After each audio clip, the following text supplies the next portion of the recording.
Thank you. Good morning, and thank you for joining us. I'm Connor Holloway, 2022 Board Chair of the Greater Kingston Chamber of Commerce. Small business owners know that there is tremendous value in immersing yourself in the business community and studying those who have experienced positive results. That's why each year we welcome 3 of Kingston's most notable visionary entrepreneurs to discuss how they've achieved their goals and innovate their ideas they practice, which have helped them build successful companies.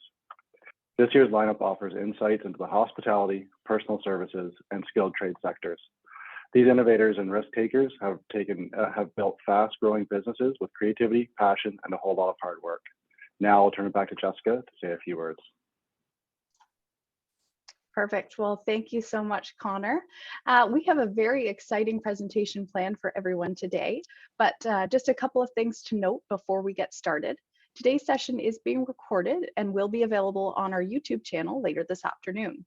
We've also allotted some time for Q&A at the end of the session, but encourage you to enter your questions in the chat as we go along. Now, to start, I would like to say thank you to our title sponsor, Utilities Kingston, for making today's event possible. Utilities Kingston has provided the residents of Kingston with safe and reliable utility services for more than 100 years, combining water, wastewater, gas and electrical services, and a broadband networking business in one company. Joining us today is their new CEO, David Fell, to say a few words. Please welcome David. Good morning, everyone, and thanks for the invitation. Yes, I'm the very, very new CEO and new to Kingston, so looking forward to meeting many of you in my journeys. We're very proud to sponsor this event, and from 2 reasons from my perspective. One is I do come from a background as an entrepreneur about almost 20 years ago. We started a software company in Peterborough, an e-learning software company, and grew that from 4 employees up to 65 people. And I ended up selling out to my business partners, and ultimately they sold to OpenText. So I'm very appreciative of the hard work and the time and the energy and the commitment that goes into building a business from scratch and growing it, and excited to learn more about the business community here in Kingston. But Utilities Kingston, I mean, it's an infrastructure company. We provide utilities, but we're also very involved in innovation. It's one of the 4 core values of the organization.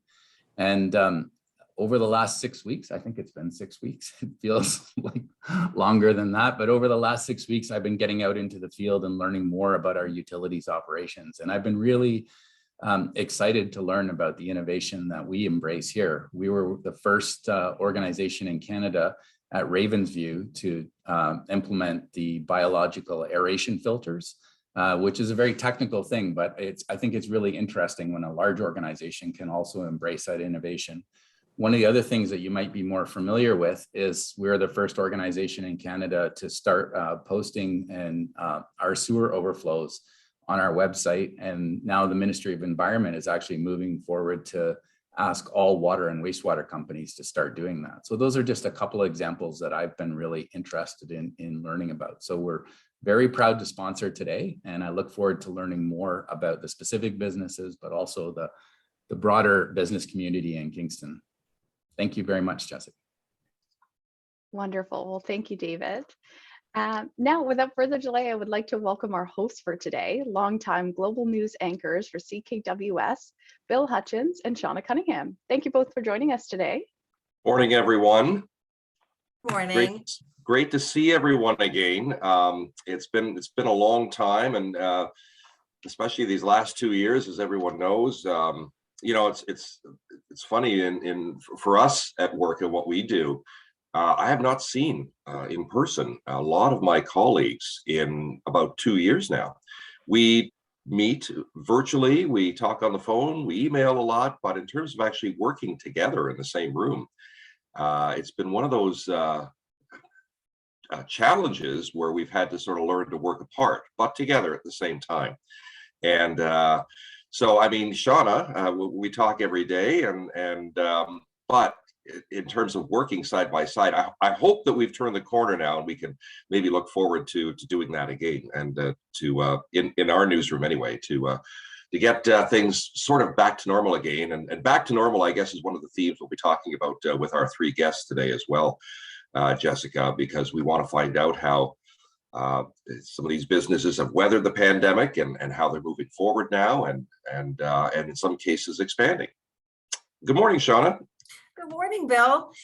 Yeah, it's a very hopeful time, I think, for a lot of us, thinking that perhaps maybe we're kind of, at the end, we're seeing a lot of light at the end of the tunnel, and, we've made it through this far, and now it just seems as though it can only really go up from here. So it'll be interesting to hear more about your businesses, and like Bill said, what it's been like to shift around during the pandemic. I know everybody has had to, and it must be such a great feeling going forward with the restrictions starting to drop, knowing that you can move full steam ahead and kind of get back on the track, or even a new track, as we kind of exit this situation. Yeah. Yeah, I couldn't agree more. We're very excited that things are positive or trending in a positive direction now. So, well, let's get started. Without further delay, I would like to introduce our first panelist. The first panelist was actually drawn to the restaurant industry at an early age. He brings over 25 years of experience spanning a couple of different provinces. After leaving Ryerson University, he moved to Banff, Alberta, where he worked in the hospitality industry for over a 15-year span, interacting and coordinating with customers from around the world. His work included food and beverage manager for a major hotel and attractions holding company, but his dream was always to own and operate his own restaurant. He and his wife, Allison, moved to the Kingston area in 2012, where he worked for a major restaurant as general manager, and she studied in the culinary arts. After a few years, it was time to bring their own flair and love of the industry to the local market. Mesa Fresca is their first concept designed to bring both their passion and their commitment to quality food and service to the area in a fun and inviting environment. Please welcome owner of Mesa Fresca, Andrew Scahill. Hello. Hi, Andrew. Hi. Good to see you again. I have to say your website looks delicious. And anyone who's been in your restaurant, which is, for those of you who don't know, on Gardner's Road across from the Invista Center, will actually get to taste the results as well. But first of all, I want to know from you, Andrew, what it's been like for you with the return to, I guess, indoor dining, and how you've weathered the pandemic restrictions, because as you know, restaurants are based on, on people gathering. They go there to relax and enjoy a good meal. Yeah, I mean, it's great to have people back inside. It's been a little bit of a roller coaster ride over the last couple of years. Our restaurant was always, and our concepts have always been, fun and inviting environments. The going out concept kind of got lost in the pandemic, obviously, but part of what we do is you gotta come into the restaurant experience, and having that cut off was a pretty huge loss. I mean, you weather the storm however you can, whether it's takeout, whatever it is, however you can make a dollar to stay alive, you do. But at the end of the day, the restaurant concept really is about the community gathering, and that's what we've always tried to instill as our business. When it comes to weathering the storm, like you say, you try all sorts of different ways, like you explained, to try to kind of just keep yourself going. Can you talk a little bit about the community response to trying to help you keep going in all those different things that you tried out? Yeah, I think it was clear right from the get-go, the support that we got from the community. We as a team sat down, I think it was March 17th, whatever it was, 2020, and we said, well, we got to do what we got to do to stay alive here. And in the past, social media was kind of used as more of a way of getting your name out there. We were only a year old at the time, so it was kind of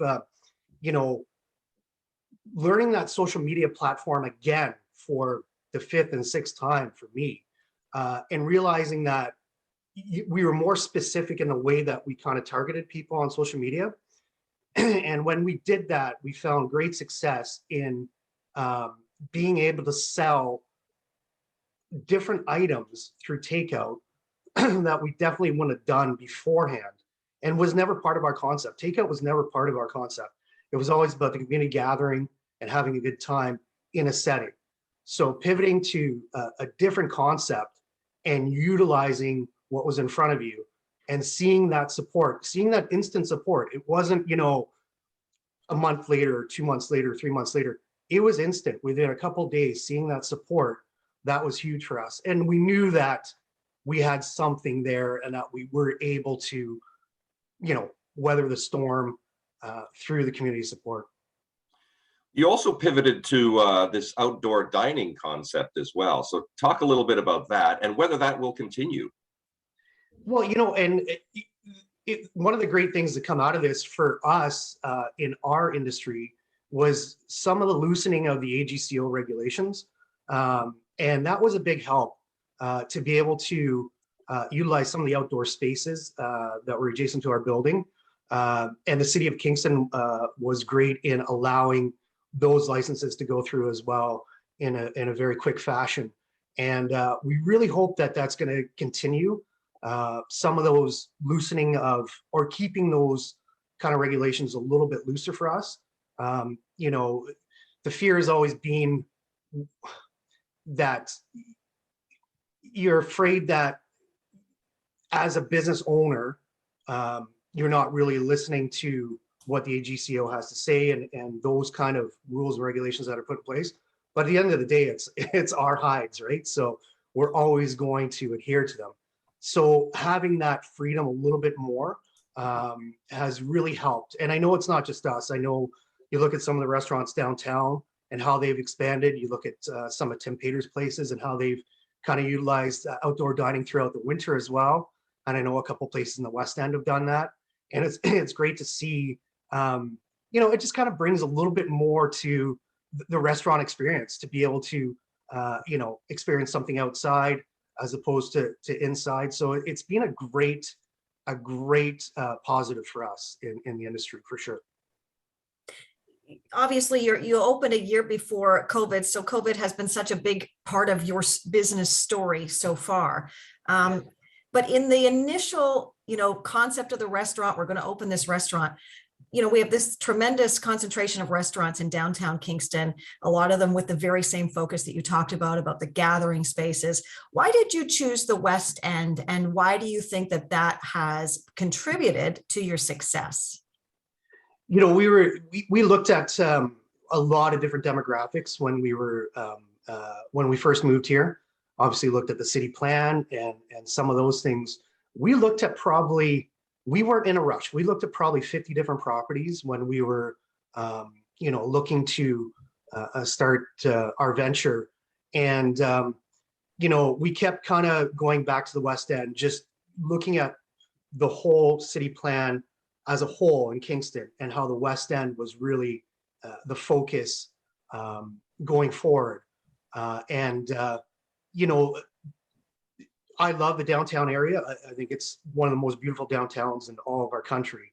But the West End really spoke to us in a way that we felt that it wasn't just an immediate impact. It was going to be a gradual impact for us, so that, you know, families that were moving to the West End of Kingston were going to grow with our business as well. So we really saw that as an opportunity for us to be out there.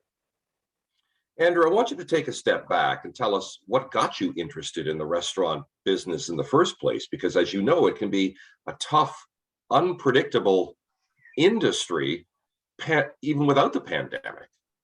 Yeah, it's always a roller coaster ride for sure. But there's my love of being, I just love being social. I love being in a restaurant setting. It's always spoken to me.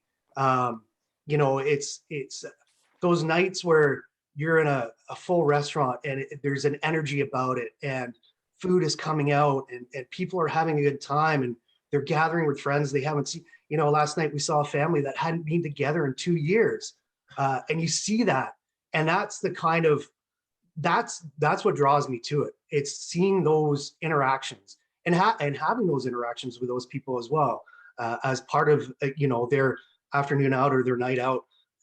it's so much fun. And those days are, those days far, and those experiences far outweigh, the kind of lows that we experience in our industry as well. I'm going to ask you a very tough question. You're stranded on a desert island, okay? You can only have one dish from your restaurant while you're on the island. What are you going to pick? Do margaritas count as a dish?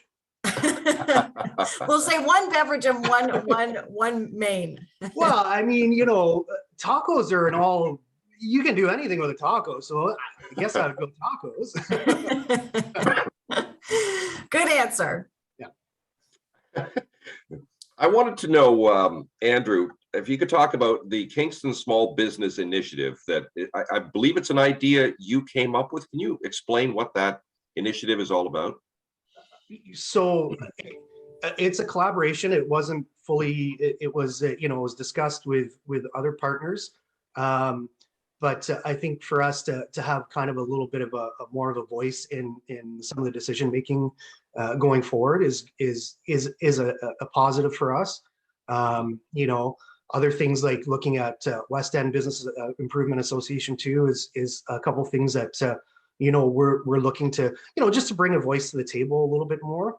I think during the pandemic I wouldn't say we felt isolated, but there was definitely, a pull to, the downtown core, which it 1000% needed, that help. But to have a little bit more of a voice in some of the decision making is a key part to the growth in the West End, and the West End is not going to stop growing. So I think, to have some say is important to us. If we can keep this momentum going now with the restrictions and everything related to COVID, what are some of your main goals right now for the restaurant? For us, it's a catch up, right? I mean, it's not just us across the board. Everybody's catching up right now. They're taking a step back to you go from survival mode into, okay, what's our next step? And that's a huge leap. And for us, it's, looking back at some of the losses over the last couple of years and recouping those. And, for us personally, we're looking at, other concepts as well. So, we're trying to hit it full steam ahead right now while we can, while the economy is still strong. I mean, that's another factor that we have to look at over the next, few months is, how strong that our economy is going to stay. And that's a scary part too. So short term, recoup some of the losses, long term, look at, other concept. Andrew, I want to know what drew you to Kingston. Sorry if I missed it in the intro, but are you from Kingston originally, or if not, what drew you to this city?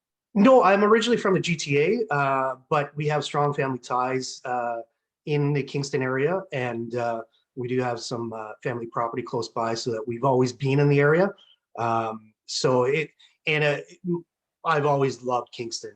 I remember as a young child coming to visit all the time, and it just really, Kingston as a community, it's the perfect size. It spoke to us, and to be back with some of our family close by, it's been a real treat. So. And what was it like being able to open full capacity again? That must have been a great feeling to look out and see every seat full. Yeah, it's you don't realize what you're missing until you see it again. And for us, I remember, one of the first nights we were open, it was, very, very busy in there. And I kind of stood up on a stool off to the side to take a picture, to thank everybody, just to have that feeling. And, everybody was in there, kind of looked and saw what I was doing, and everybody put their hands up and was cheering. And it felt like there was, this kind of, it was just a euphoric moment. And those are the kind of moments we live for in the restaurant industry as well, is to see that. But everybody just felt like it's almost like a weight has been lifted off of not just our shoulders, but shoulders across the board. And the threat is still serious. I mean, we're still dealing with, there's still restrictions. We're still trying as best we can to be a safe environment. We're still listening to the guidelines of the KFLA and the Ontario Medical Officer of Health. So there's still things to do, and there's still areas that we need to focus on to kind of mitigate the threat still. So as much fun as it is, there's still a kind of serious side to it that we do have to keep cognizant of. So just to pick up on that, Andrew, what would your advice be for other business owners, including restaurant owners who may be struggling to recover from the pandemic impacts? Do you have any general advice to them? I wish I did. We're still kind of plodding through this ourselves, and we're still trying to figure out, the losses that we incurred. They're pretty substantial, and I think just being open is great, but we've got a couple of years of catch up here, and we're lucky, we're fortunate that we survived it. Not everybody did, and you got to refocus your financial plan and what your goals are too. And it's a pretty big refocus, and we're only getting to that stage right now in our business. Is you get through the lockdowns, and now we're at full capacity. So there's challenges there operationally that you're just getting through day to day right now, and to really look at the overall plan, it's still a couple months away for us. Yeah, I heard that was a common theme that we've heard over the last few months, for especially in the hospitality industry, is finding enough staff, because of the lockdowns and the partial restrictions. A lot of staff have migrated to other jobs. Do you find that that's been one of the challenges, is staffing up again? Yeah, definitely in our industry, staff retention is being an issue. For us, we made a concerted effort when the first lockdown hit on March 16th, 2020. We made a concerted effort. We sat down and we made a concerted effort to keep as many staff engaged and on the payroll as we possibly could. And I think that was one of our, you look back and that might have been one of our keys to success in coming out of this, was we were able to retain 90% of our staff from the first two lockdowns, because we kept them on payroll, kept them engaged. You look at some businesses, we use the CERB in a way, or not CERB, sorry, the wage subsidy in a way that it wasn't, there was no gain for us. It really was, to keep our staff on the payroll, keep them engaged. And I think that really helped us come out of this at the other end. And, it wasn't everybody went through it. Everybody lost staff. Everybody did lose staff. But at the end of the day, I think, having that engagement with our staff over those lockdowns was a huge help to us. So. Well, and it says something too about the kind of business owner you are. So we thank you so much, Andrew, for being part of this morning, and continued success as you navigate your way forward. Thank you very much. Appreciate it. Thank you, Andrew. Your story is very inspiring. And Shauna, I don't know, we should have asked the question, what would you do if you're stranded on a desert island? So aside from the margarita, what dessert would you? We should have next time. Okay. Perfect. Well, thank you, Andrew. Now, our next panelist said with an overwhelming desire to help people, she knew her future was in healthcare from a very young age. She finds joy in having a positive impact on people's lives and helping them discover the best versions of themselves. As one of the only few nurse practitioners to have done a fellowship in dermatology, she is recognized for her expertise relating to skin disease and an in-depth knowledge of the dermis and facial anatomy. Her combined medical background and passion for aesthetics has allowed her to develop a practice that satisfies a wide range of patient needs. Along with a degree in the primary healthcare nursing practitioner program, she holds a Master's of Science from Queen's University. For more than 14 years, She fueled her passion for teaching in the nurse practitioner program at Queen's University and also functioned as the program coordinator. Her goal is to empower her clients to take control over their appearance and rediscover their self-confidence, to find comfort in their own skin, to smile, laugh, and hold their heads high, to empower themselves to start feeling better. Please welcome owner and CEO of Glow Skincare, Colleen White. Good morning, Colleen. Good morning. I want to start off by asking you about this huge leap that you're about to take into the former Gap store on Princess Street in downtown Kingston. If anyone's wondering whatever happened, like what's going in there since the Gap left, you are. So talk about that, this grand opening that's coming up. Yeah. So we're still in the throes of renovations and finalizing that space, because that's definitely been a challenge over this pandemic. But yeah, it's an exciting opportunity.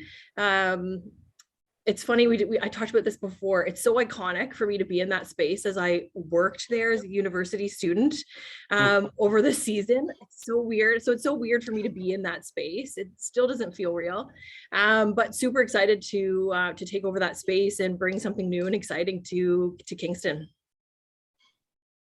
It seems as though, Colleen, that consumers are really starting to develop this really deep relationship with wellness. And this has kind of really started in the last 5, 10, 15 years or so. Can you talk about how that specifically has impacted how we now all view skincare, taking care of our skin? Yeah, self-care. Where that went out the window, I'm not sure, but self-care really in the last 5 years. And I think because we all are working harder, working more. And so the importance of self-care, especially as burnout is at an all-time high, especially in anything medicine field. Self-care is super important. And so this is just one aspect of self-care that people are really tuning into. And I think the pandemic, interestingly enough, really gave people an opportunity to sit back, reflect, and really look at what is self-care to me, what are my needs, and how can I achieve that? Can you talk a little bit more, Colleen, about the importance of your business when it comes to a person's self-confidence? Yeah, you know, we all struggle with little things. And, you know, for us, it's not about, for me, a lot of people look at this industry and think it's about vanity. It's not for us. It's not for me. The things that we offer and the services that we provide, it's not about what you see on television and TV. It's really about making people feel comfortable in their own skin. And that's what we talk about all the time. You know, it could be the simplest things like acne, rosacea. It's how can we help people to really feel good about themselves? What does our skin say about our overall health? You know what, people really underestimate the skin. The skin is the biggest organ of our entire body. And the skin, unlike our mouths, absorbs so much, whether it's the environment, what we put on it.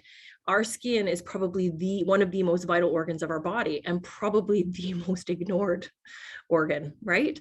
And so it's really just creating awareness to what people are putting on their skin, on their face, super important to their overall health. So what you're saying, it takes 20 seconds for us to absorb whatever we put on our skin. 20 seconds. That's it. It's huge. Wow. Yeah. So what you're saying is I shouldn't be taking off my makeup with a paper towel anymore. Is that what you're getting at here? That's exactly it. We need to talk, Bill. I think so. Are you ever too old to recover and rejuvenate your skin? Absolutely. It's all about recovery and rejuvenation. You know, if we look back to when I was a child, we didn't wear sunscreen. What was sunscreen? What was it?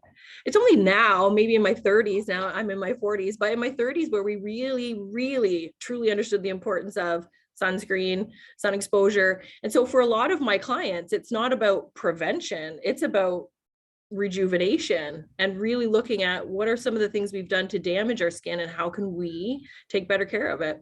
Well, who are your clientele? Are they mostly women, or is it a good mix of men and women? And how young or old would you say is the average age there for that? You want to know what we do get the gamut, men, women.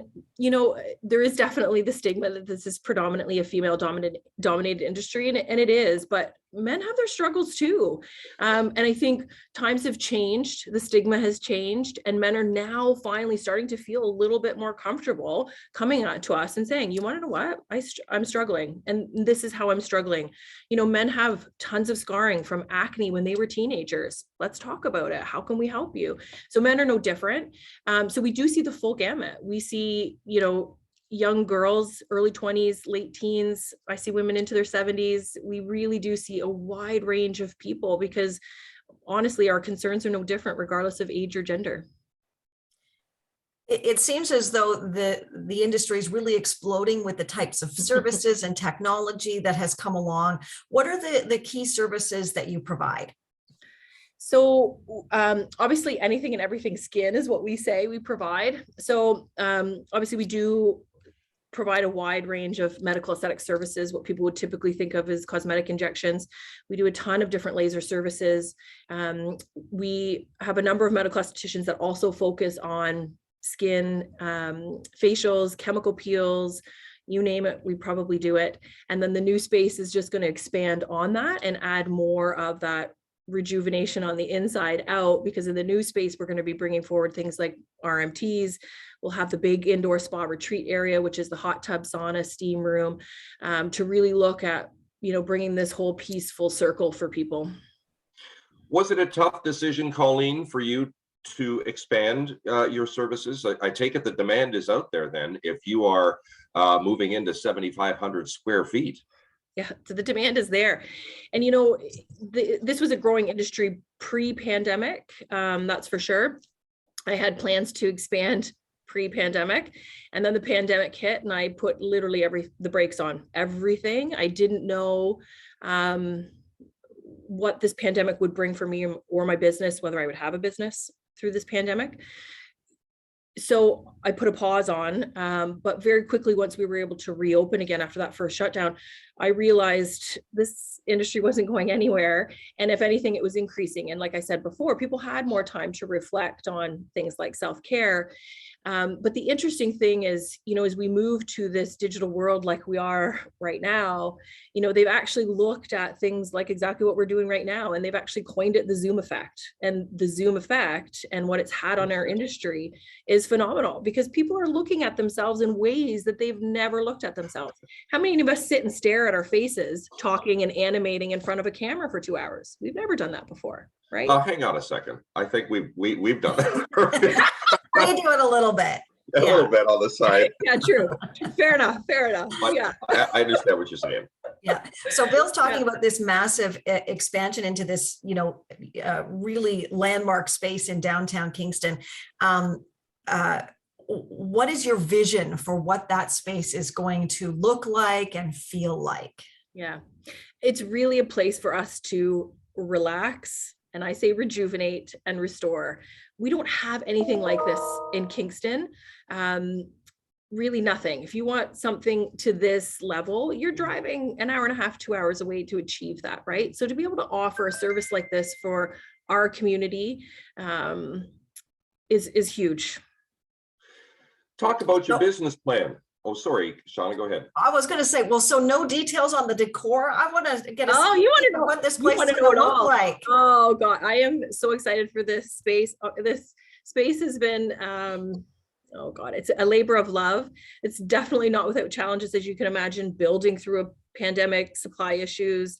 It's been a challenge to say the least, but super excited. You know, when you walk into this space, you know, you'll be greeted obviously by a big reception retail area, but you know, the Gap, it's so interesting to be in there now that it's gutted. That space is massive and it is long. It is so long. So you're going to walk in, you're going to see these big, beautiful double glass doors that really carry down through this massive hall. There'll be 12 treatment rooms. So you're going to see the doors to these 12 treatment rooms. But then even past that, you're going to see the glass doors that you'll see change rooms, washrooms, and then the entrance to this spa retreat area. So, you know, the overwhelming feeling we're hoping that when you walk in there is just this peace, calm, right? It's that sort of environment. So we're super excited. We're in the construction and development of this space. We're trying to do local 100%, and that's our goal. So, you know, we've brought in some really cool companies like Stone City Woodworking. I don't know if anybody's heard of him. He's out in Amherstview, and he does epoxy woodwork. And so we're bringing him on board to build some really cool doors for us, a bar top. Like, we're doing some really cool stuff in there that we're super excited about. So it's going to be pretty unique. We're pretty excited. I think Shauna was fishing for, are there going to be cabana guys fanning you with giant palm leaves when you walk in? I think that's what she was kind of getting at. Shauna, I'll have someone ready for you when you're there. How much is this costing you? Because it sounds like a massive investment. I laugh as Kelly's sitting there staring at me. Kelly Gardner from BDC is here. So she knows this project very intimately, let me tell you. She's been a massive support throughout this project. I can't tell you enough how grateful I am to have some pretty key people by my side during this, but she knows all too well how expensive this project is. This is a massive project. We're looking at about $1 million by the time all is said and done. Wow. Wow.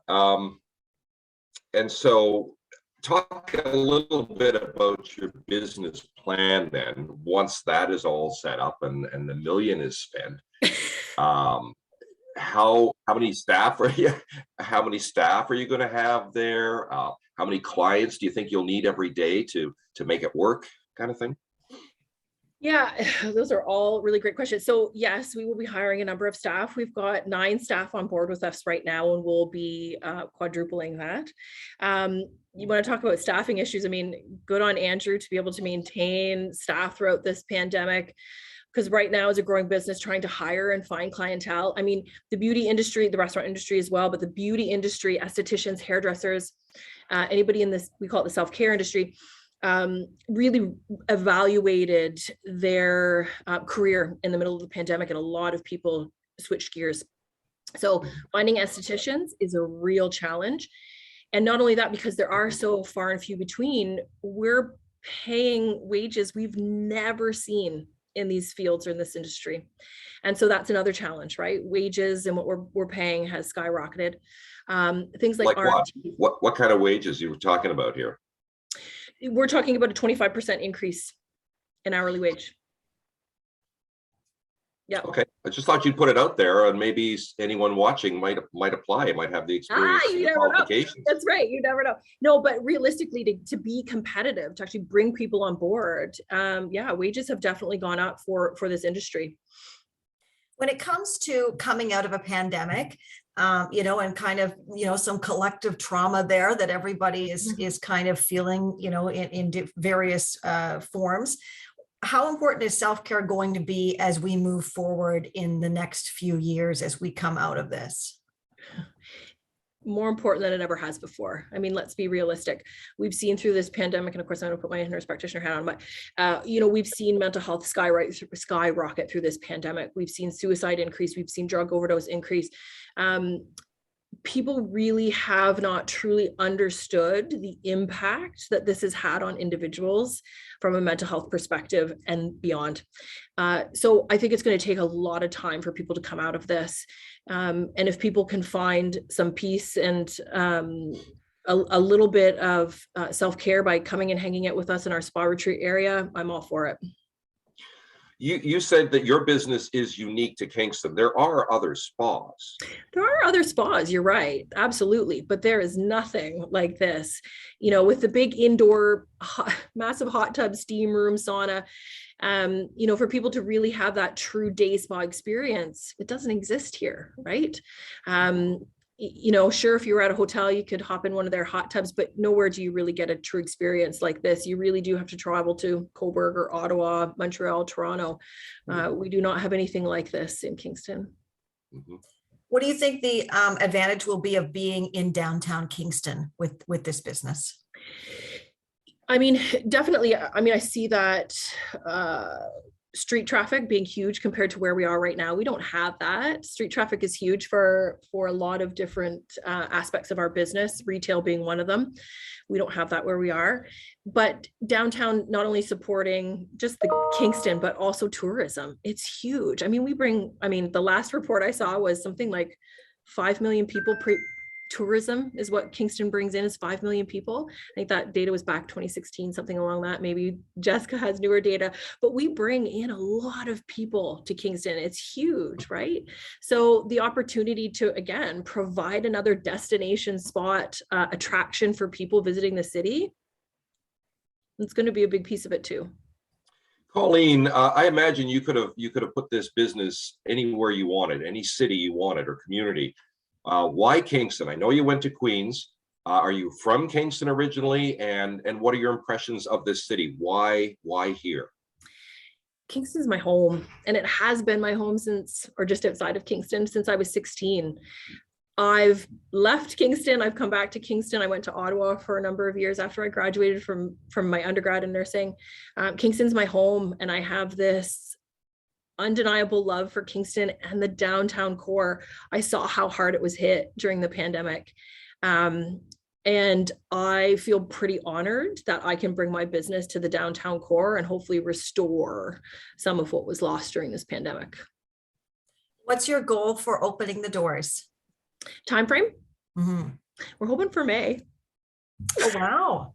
Pretty soon then. You're near the finish line. Yeah, we're getting there. We're getting there. And so for people, is it affordable for people? I mean, when you talk about skincare and my rudimentary knowledge of it, I'll just put that out there. Yep. You know, it's going to a drugstore to get some cosmetics or creams or lotions or whatever to rejuvenate or that kind of thing. Yep. Is it affordable for people to move from that kind of thing to what you're offering? Absolutely. You know, just for that pure example in and of itself, skincare, the cost of what we offer is no different than what most people would buy at, let's say, Sephora or online. The price point is really no different. It's the quality of what we're offering. That's the difference. But what makes the most money for your company, or what are you anticipating? Is it the needles in the face, or the sorry, I've lost the terminology here, but is it I love it. The face scrape, or what do you think will generate the most money for your business? All I can do is look at Shauna's face right now. The shaking of the head right now. I thought that's cute. Yeah.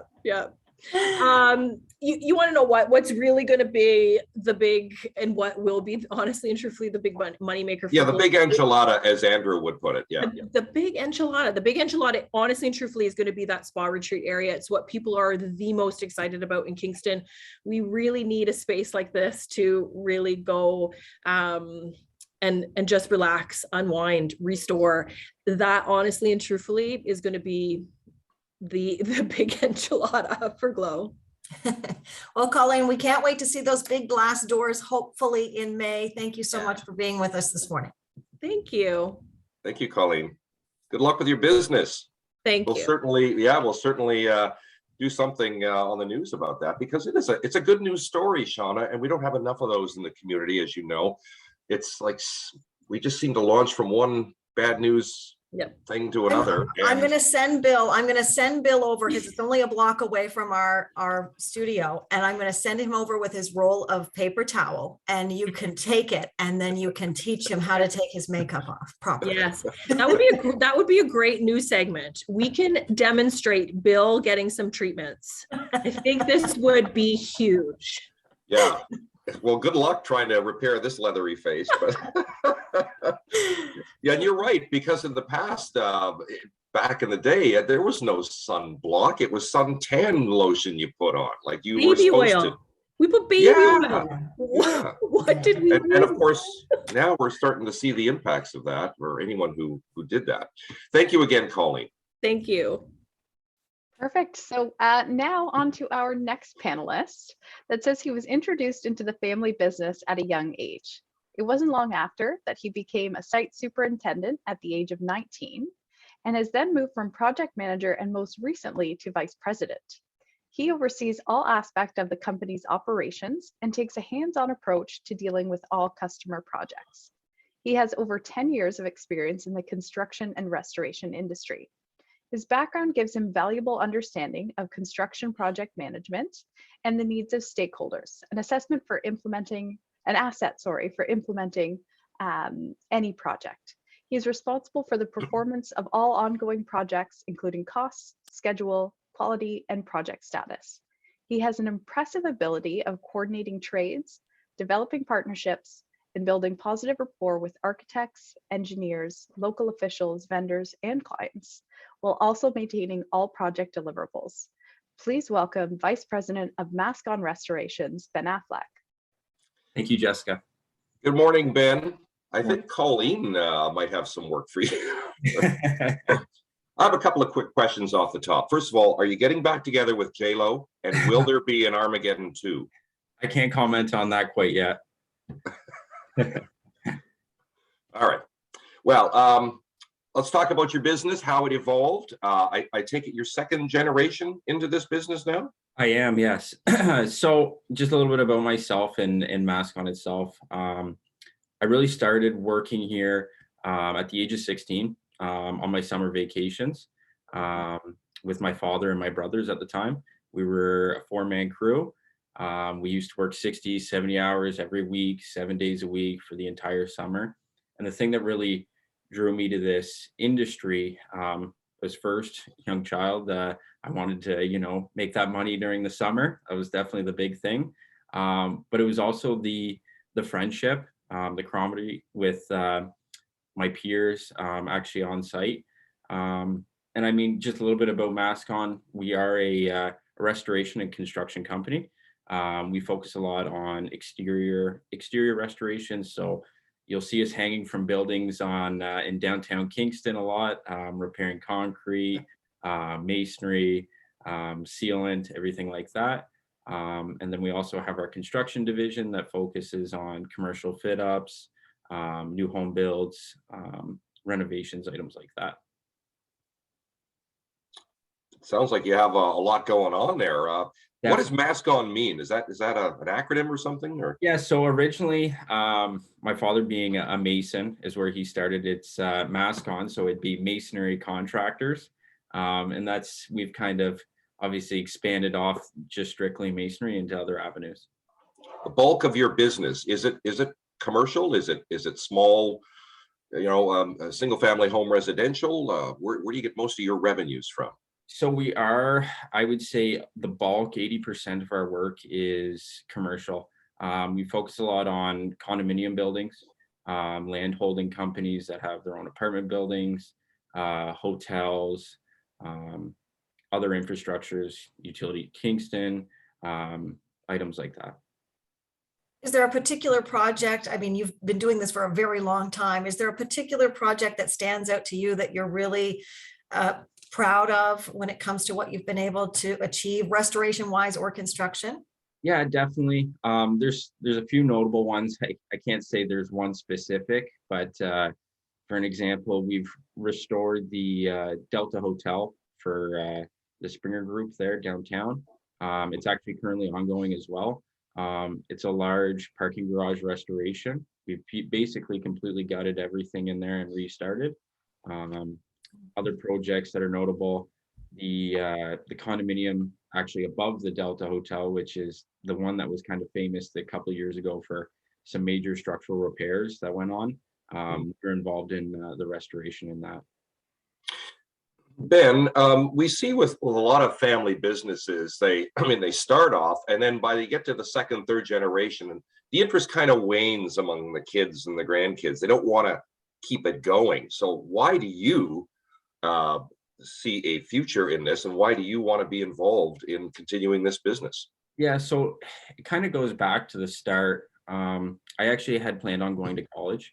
I had an accepted offer. And it was really in the last summer of working prior to going to college. I really sat down with my parents and kind of explained the situation and the true interest and love that I had for the industry.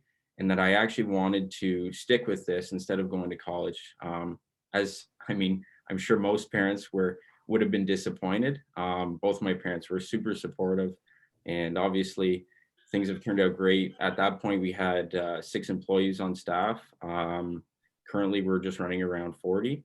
So definitely growth since I've been involved.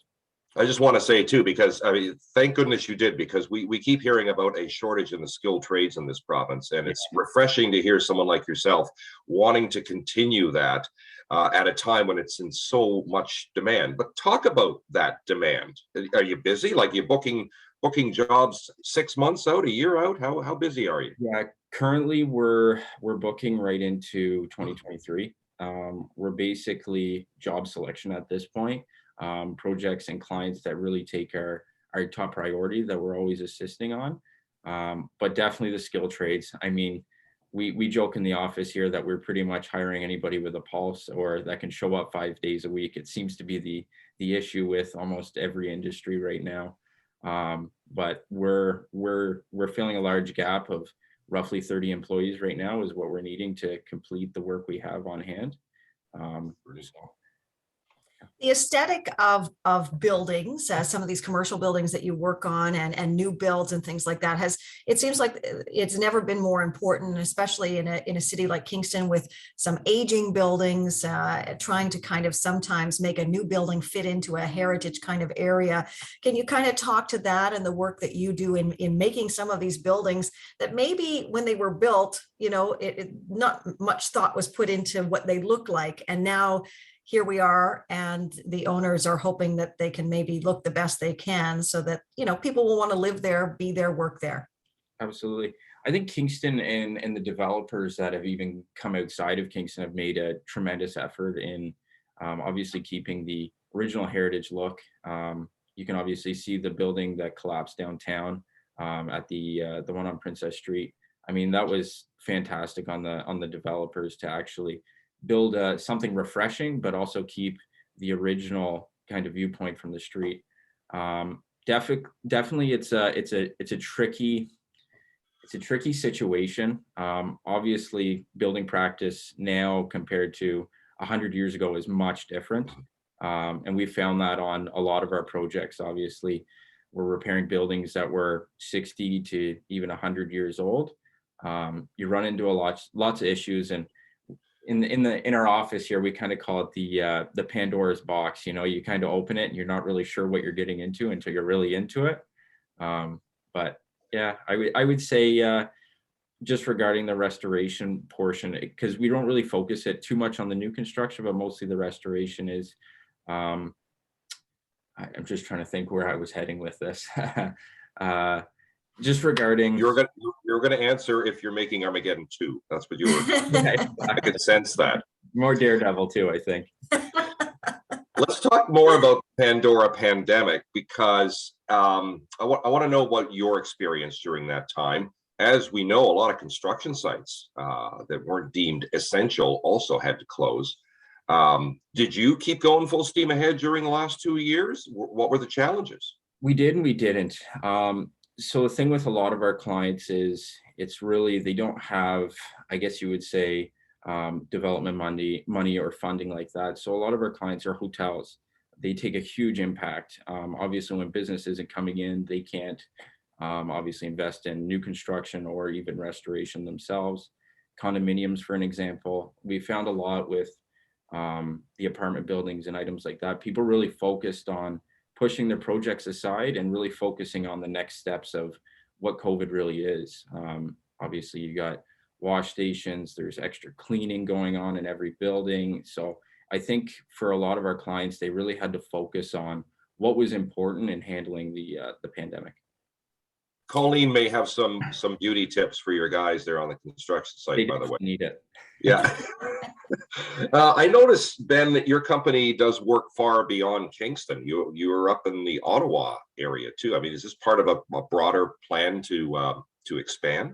Yeah, so it kind of goes back to the pandemic. Obviously, we had to really strategize on our clientele and what was actually bringing in work. Many of our projects were pushed off months, sometimes even years, as it seems right now.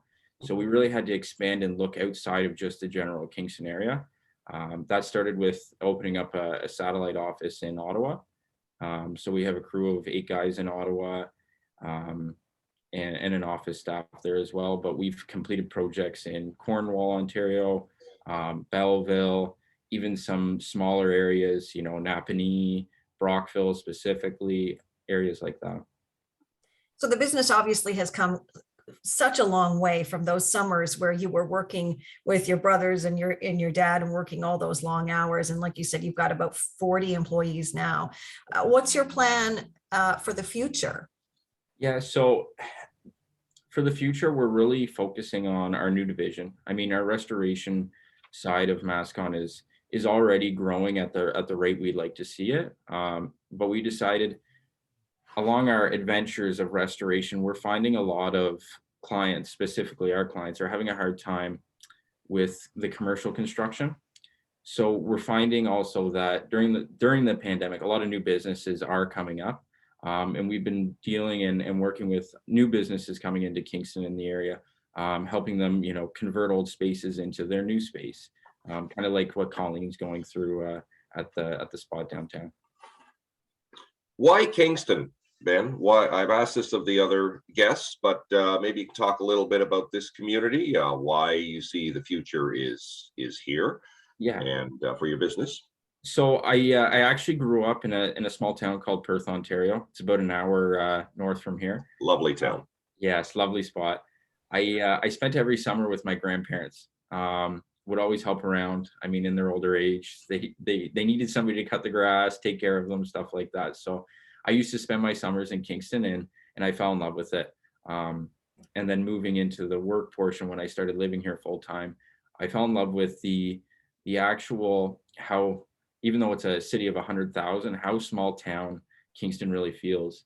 And we found like lots of clients and even vendors and even competition, colleagues, everybody like that. It's one of those things where it seems like a really tight circle and you can really rely on everybody.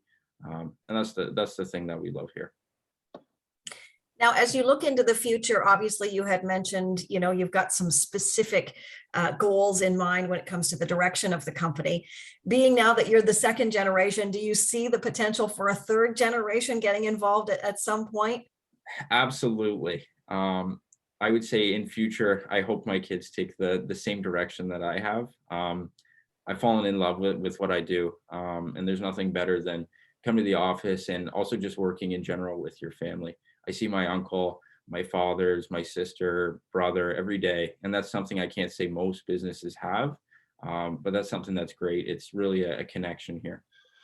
What is your advice, Ben, to other small to medium-sized businesses, entrepreneurs who may be getting started? Is it get ready to work, 60, 70, 80 hours a week? Is that part of the I mean, I think that comes with almost every business owner. They can agree. It's definitely not your typical 40-hour week.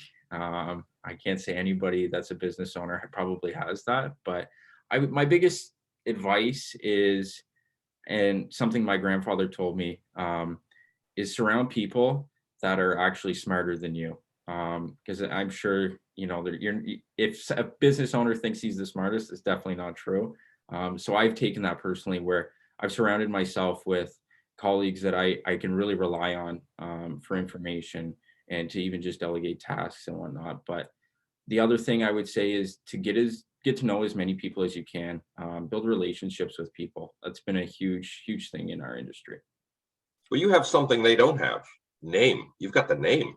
You ever use that as leverage? You say, hey, I'm Ben Affleck. Do you get into movies for free or? Absolutely. Fresca? No. I don't know what It's definitely a great conversation starter. I would say you can pretty well start any conversation saying you're Ben Affleck and pretty well start from there.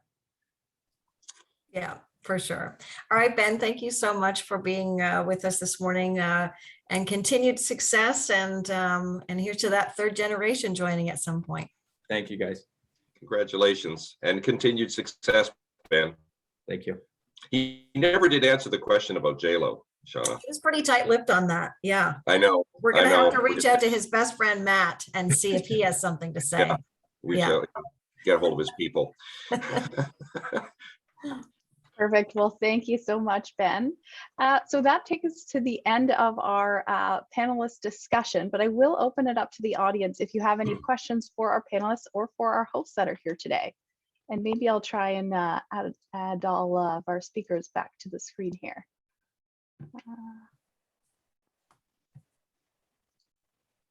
Perfect. We've got,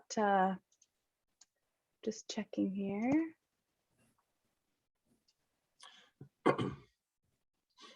Got a quiet group this morning, possibly no questions. I will say, I know that this is in a recorded format. So if you do have any questions for any of our panelists and you'd prefer to ask it offline, feel free to send me an email and what I'll do is follow up with them directly. But we might get to finish things up here a little bit early. While I have everyone here, if you guys wouldn't mind, we'll smile real cheesy for a photo op here on the count of 3, 2, 1. Awesome. Thank you guys. And No, go ahead. I was going to say, Jessica, this is what an inspiring a group of people that we've met today, and from all walks of life, all backgrounds, all doing great things in the community and doing their best to fight these challenging times, employing people, which is so important for small businesses, and and providing some economic activity. And it's great to see, and we wish you all the best moving forward. There are brighter days ahead, and hopefully not 80-hour work weeks in your future, but who knows. But yeah, thanks again. It's very inspiring. Yeah, I have to say thank you again to our panelists, Andrew, Colleen, and Ben, and as well as our hosts, Bill and Shauna, and finally to our sponsor, Utilities Kingston, for participating in today's webinar.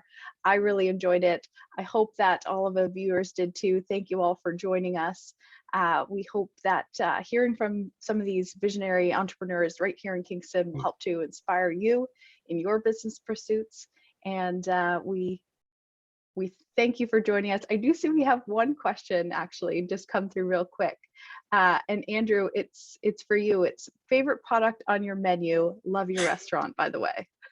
Everyone's really curious where your tastes lie. One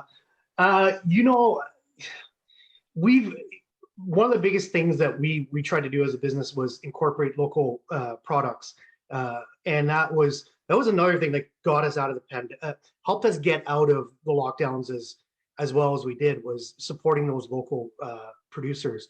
So one of the dishes that we use a lot of local products in is the Poblanos Raja, which is it's a very traditional